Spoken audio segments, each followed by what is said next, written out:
Bonjour YouTube et bienvenue dans cette toute nouvelle vidéo. Je suis très heureux de vous retrouver pour un nouvel opening de qualité. Et cette semaine, ce sera la première ouverture d'une display en thaïlandais sur la chaîne. Mais avant de débuter, je voulais tout d'abord commencer par vous remercier parce qu'on vient de dépasser la barre des 50 abonnés sur la chaîne YouTube et des 100 follow sur Insta. C'était l'objectif annoncé la semaine dernière et chose promise, chose due, le concours vient tout juste d'être lancé sur mon compte Instagram. Il y a gagné ce super booster promo du set alternatif des 25 ans en thaïlandais. Et pour rappel, ce booster ne peut contenir qu'une de ces trois cartes-là. Vous l'avez compris, à gagner donc soit un Tortank, soit un Florizard, soit un Dracofeu du set alternatif des 25 ans en thaïlandais. Tout ça, ça se passe sur mon compte Instagram, sur cette petite publication qui a été publiée quelques minutes avant le lancement de cette vidéo. Vous y retrouverez donc le détail pour savoir comment participer à ce concours. Voilà, c'est gratuit. Le concours durera une semaine et let's go, bonne chance à tous. J'en profite pour remercier l'ami Thaï Pokémon car c'est lui qui vous offre ce superbe concours et ce super booster à gagner. C'est également chez lui, spécialiste des displays thaïlandaises, que j'ai pu me procurer celle qu'on va ouvrir aujourd'hui. Et pour rappel, en plus de ce superbe concours, vous avez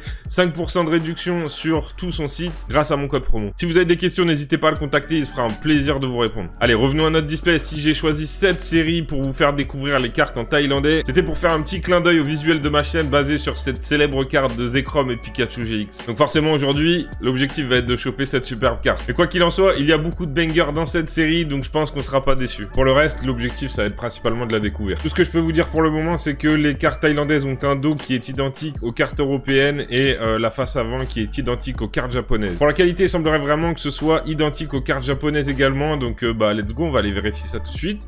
Petite intro et on passe à l'opening.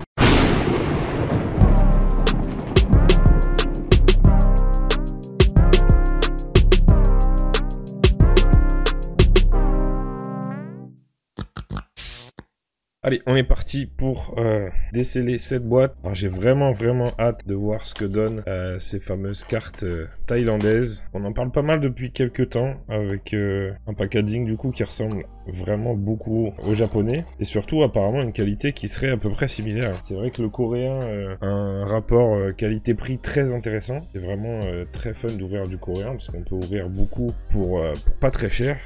Mais là vraiment super. Donc putain les boosters ils sont vraiment top. Hein. Allez on est parti pour le premier booster de cet opening. Alors je n'ai aucune idée donc voilà. Comme je vous disais, le dos des cartes européens et le devant qui ressemble au japonais. Allez on est parti avec un Carabaf, un superbe Evoli. Voilà, il y a beaucoup de Pokémon sur cette illustration. Et ce sera un Noix de Coco d'Alola. Deuxième booster avec une énergie, un mini Draco, un Tentacool, Porygon 2, Ondine avec son superbe Staros et un superbe Articodin. Toujours l'énergie combat, encore un mini Draco, bah, c'est exactement le même booster que juste avant, Porygon 2. Nous aurons un, j'ai oublié son nom, Lucanon. Et pour terminer, un espèce de casque chevalier. Bon. Début timide. Hein. Petite énergie électrique. Ah, est-ce que ça va nous porter bonheur? Le Ratata, un beau Voltorb, Poissirène et la première holographique avec super Articodin en holo. Elle est vraiment très jolie. Hein. Franchement, super belle. Et on termine avec le Lucanon. Alors c'est vraiment très étrange cette série. Parce que du coup, voilà, on a des cartes qui sont avec le même numéro, la même carte, mais qui sortent en holographique et en non holographique. C'est vraiment spécifique du thaïlandais. Et du coup, qu'est-ce qu'on a sur le Lucanon? Est-ce qu'on avait... Alors, on a vraiment deux versions différentes. Alors, c'est assez commun dans le TCG européen pour des premières évolutions. Et pour des évolutions finales, c'est assez rare. Allez, la première holo, on va la mettre juste là. Et on passe au booster suivant. Énergie électrique. Un Paras. Un Poichigeon. Et nous allons avoir notre première GX. Et ce sera Mouscoto. Très jolie illustration aussi. Hein. Ouais, ça fait bizarre, ça faisait un moment que j'avais pas ouvert de booster avec des GX, donc du coup c'est plutôt pas mal. Alors du coup le tri va être celui-ci, on va faire comme le japonais, on va mettre une carte, pardon, désolé, je vous ai un peu secoué. On va mettre une carte devant, voilà, tout simplement.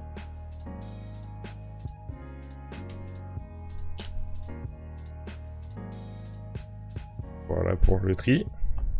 Et on est parti avec un Rakai-Udala. Ah, j'adore ce Magikarp. Elle est vraiment très jolie. Recoups. Et une holographique avec Cynthia.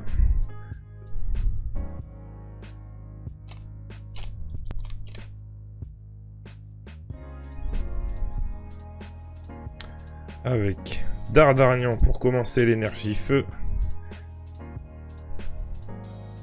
Est-ce que nous allons avoir une deuxième ultra dans ce booster? Non, ce sera pas pour cette fois. Avec un Scorplan.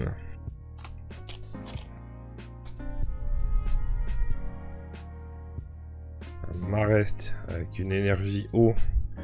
Petit mystère avec un Psychoquack excellent. C'est un booster première génération. Et Spiritomb pour terminer. Alors on va s'attarder un peu sur la qualité des cartes. C'est vrai que ça... Alors du coup, attendez, je vais prendre une japonaise en même temps. Ouais, c'est exactement la même texture. C'est exactement la même texture. Donc du coup, voilà, la grosse différence. C'est le bac. Avec le bac européen pour le thaïlandais. Enfin, le bac qui est assimilé à l'européen. Pour le reste, non, non, vraiment, les cartes sont vraiment similaires. La surface est la même. Donc non, non, c'est plutôt très quali. Hein. C'est vraiment pas mal.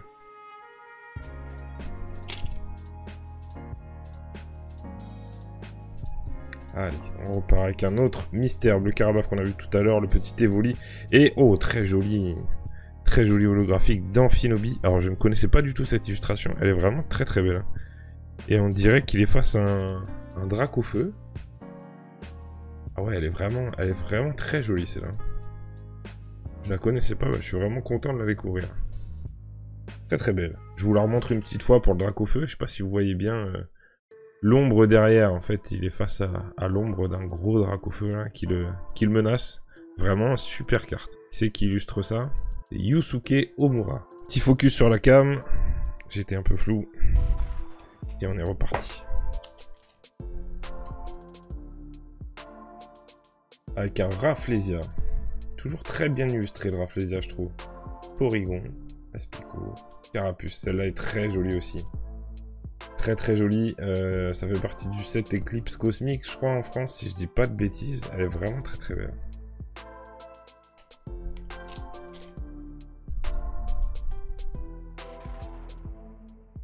Et on continue avec... Oh, Draco, très belle aussi. Il y a de très jolies illustrations dans le bloc Soleil-Lune.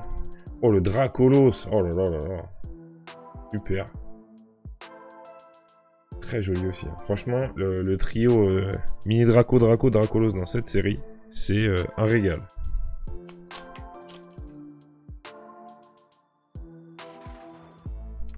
Le Major Bob, avec ses fameuses poubelles, je sais pas si vous vous rappelez du jeu à l'époque où il fallait chercher à actionner des boutons dans ces poubelles pour accéder à l'arène. Ah, c'est vraiment là, on repart sur des souvenirs qui remontent à très loin. Le petit Pikachu pour terminer. Et non, il restait une carte. Désolé. On va s'attarder sur ce petit Pikachu qui fait un petit clin d'œil sur le bateau. Très joli aussi. Hein. Et ce serait bien le bateau de Carmin-sur-Mer, ça. Vu qu'on était sur Major Bob tout à l'heure, c'est possible que ce soit en lien. Le fameux bateau où il y avait le soi-disant Mew caché derrière le petit camion. Là. Voilà, vraiment, là, c'est un booster avec des histoires pour nostalgique, là. Un petit tampon. Une énergie plante. Un Ramolos. Très joli aussi. Petit chenipan. Et on finit par un Ronflex. Très mignon. Très mignonne l'illustration. Je regardais ce qu'il y avait derrière. Un petit poussifeu sur la tête et des petits Pikachu. Alors c'est très... mignon, c'est très kawaii comme illustration. C'est joli, j'en ferai pas ma préférée. Je suis plutôt plus fan des illustrations un peu plus hautes, mais plutôt sympa.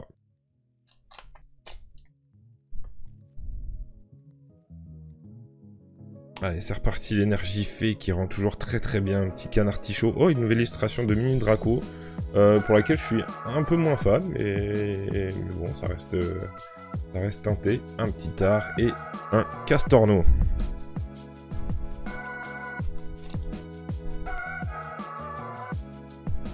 Triple énergie, incolore énergie, métal, Racaillou d'Alola, petit Krabi, Co-confort, et nous allons terminer avec un Raichu d'Alola.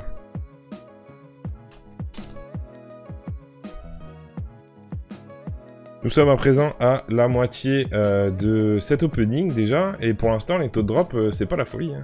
On n'a qu'une petite GX, nous avons 5 holographiques.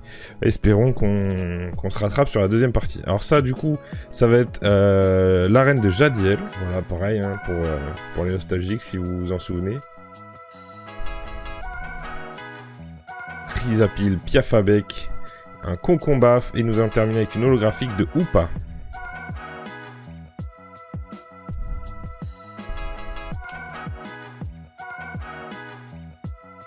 Et bien sûr, vous m'aurez corrigé, ce n'était pas la reine de Jadiel, mais bien celle d'Azuria. La reine eau avec Ondine. Nous avons un Scorplan et nous allons terminer avec encore une holographique de Kyurem. Très sympathique aussi, hein, qui fend les airs.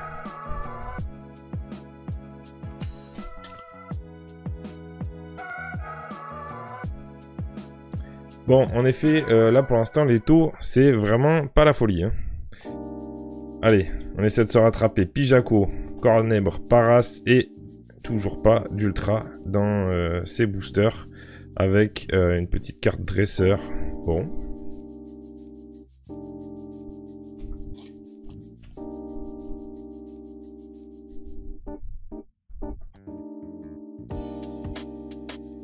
Petit Doduo, Otaria et toujours pas.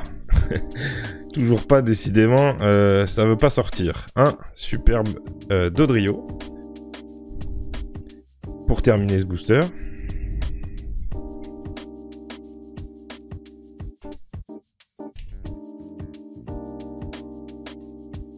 Et nous sommes repartis avec un Tentacruel, Orchid, Carvana, Carabaf.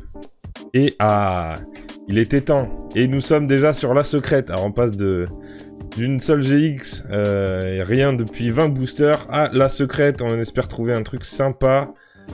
Ouh, ça s'annonce pas mal. Ouh, ça s'annonce pas mal avec... Oh là là là là là là là là. Ah, j'y vais doucement là, mais... Florizard et Celebi en full art. Aïe aïe aïe aïe aïe. Alors là, par contre, elle est vraiment magnifique. Les couleurs, c'est incroyable. Et en plus, c'est deux Pokémon que j'aime vraiment beaucoup. Elle est superbe. Bon, ça valait le coup d'attendre. On espère quand même qu'on va retrouver encore quelques petits trucs dans cette box. Mais en tout cas, la secrète est magnifique. Vraiment très très belle. Allez, je vais mettre ça sous sleeve. On regarde ça encore une fois avant de la déposer juste là. Elle s'était faite désirer et elle est enfin tombée. Ah, ça fait plaisir en tout cas. Ondine. Allez, Porygon, le petit art, Sepiatop. Et voilà, ça y est, on va enchaîner avec une nouvelle GX. Ah, j'espère. Et non, ce sera Deden en GX. Je voyais du jaune, j'espérais vraiment un Pikachu Zekrom. Mais ce sera Deden en GX. Ouais, sympathique. Allez, 22e booster. Il nous en restera plus que 8 après celui-ci. On espère qu'on va continuer sur cette lancée. Oh, très joli Zeraora. Avec une énergie électrique. Très joli Pikachu aussi. Vraiment, elle est très très belle celle-là. Carapuce. Et nous allons terminer, je crois que c'est Erika. Si je dis pas de bêtises, mais là vraiment, c'est possible que je dise de la merde. En holographique.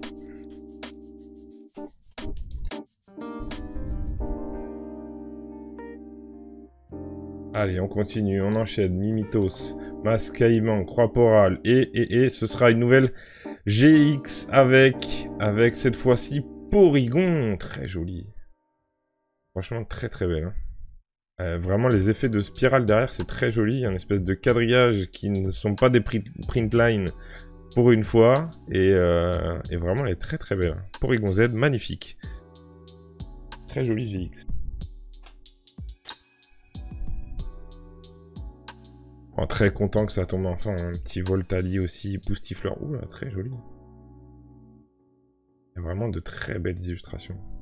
Le Gravalanche d'Alola. Et nous allons finir avec une nouvelle holographique. D'un dresseur dont j'ai oublié le nom. Comme très souvent avec les dresseurs.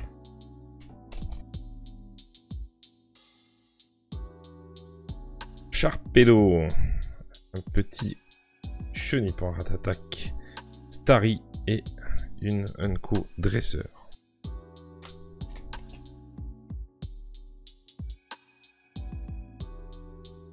Booster suivant, Rapace de pique, Chrysacier.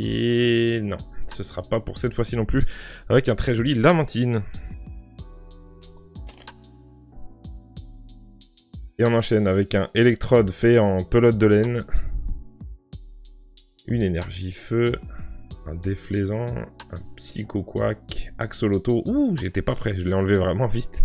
Magnifique. Un petit Voltali GX, pardon. Oh là là. Fatigué, moi. Un Voltali GX. Très joli aussi. Après, l'effet 3D. Voilà, non, franchement, elle est très, très sympathique. C'est vrai que les GX, ça rend bien. Je trouve que moins bien, du moins, que les premières V. Je trouve que les V, ça s'améliore. Les premières étaient vraiment pas dingues. Mais ouais, les GX, il y avait des bons trucs quand même. Hein. Allez, 3 boosters restants. Je ne sais pas en termes de quotas ce qui nous reste. Et nous allons retrouver le superbe Amphinobi avec le Dracofeu derrière. L'énergie Ténèbres. Non-neuf. Excellent. Un Tétard. Et un Papillusion.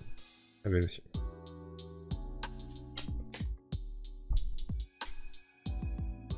Allez, avant-dernier booster de cet opening avec un Raichu. Une énergie psy, un Roucoule, un petit Aspico. Je crois qu'on n'avait pas encore vu cette illustration-là. Et ce sera tout avec un petit dresseur. Et nous allons passer au dernier booster de cet opening. Bon, ça n'aura pas été trop mal. Hein. On aura eu 4 GX, une secrète. C'est plutôt correct, plutôt sympathique à ouvrir. On peut espérer un dernier petit truc pour le dernier booster. Un Ratata, un Draco, Ramolos. Et oui, non, ce sera une rare. Ce sera une rare holographique avec le Raichu d'Alola. Mais on l'avait pas encore eu, je crois, si je dis pas de bêtises. Non, on a eu le Dracolos. Ben voilà, on termine avec cette superbe carte du Raichu d'Alola. Et ma foi, c'est pas trop mal. Hein. C'est pas trop mal comme opening. Voilà, c'est déjà la fin de cet opening. C'était vraiment plaisant et très intéressant. J'espère que vous avez apprécié tout autant que moi. Si c'est le cas, comme d'habitude, n'hésitez pas à laisser un petit like ou un commentaire. Ça aide beaucoup à promouvoir les vidéos. Donc pour faire un petit récap sur cette première ouverture de cartes thaïlandaises. Donc déjà, ce qu'on peut dire, c'est que le prix des cartes thaïlandaises se situe globalement entre le coréen et le japonais. Ensuite, pour ce qui est de la qualité, ça va vraiment se rapprocher de la qualité des cartes japonaises. C'est vraiment même identique aux cartes japonaises. La texture est la même, le poids est la même. Donc hormis le dessin au dos des cartes et un alphabet qui est différent, vraiment je ne vois aucune différence. Après, il faut forcément voir aussi sur des séries plus récentes. Il y a beaucoup de print line sur des séries japonaises actuellement. Donc voilà, il faut voir ce que ça donne sur le thaïlandais. Et pour ce qui est des séries plus récentes, et si vous voulez forger un petit peu votre avis, n'hésitez pas à aller jeter un coup d'œil à la chaîne de l'ami Zorast. Il a déjà fait plusieurs openings en taille depuis quelques semaines. Et si j'ai bien compris, il a pas trop envie de s'arrêter. Et si vous avez des questions, n'hésitez pas à les mettre dans les commentaires. Vraiment, je me ferai un plaisir de vous y répondre. Et je pense que Taille Pokémon ainsi que Zora, s'il passe par là, feront un plaisir de vous répondre également. Voilà, c'est tout pour aujourd'hui. Pour rappel, le petit concours vient tout juste de débuter sur ma chaîne Instagram. Et pour rappel, il y a une carte parmi le Tortank, le Dracofeu ou le Florizard à gagner. Donc go sur mon Instagram pour tenter votre chance si vous en avez envie. Et puis nous, on se retrouve très bientôt pour un prochain opening. Allez, ciao!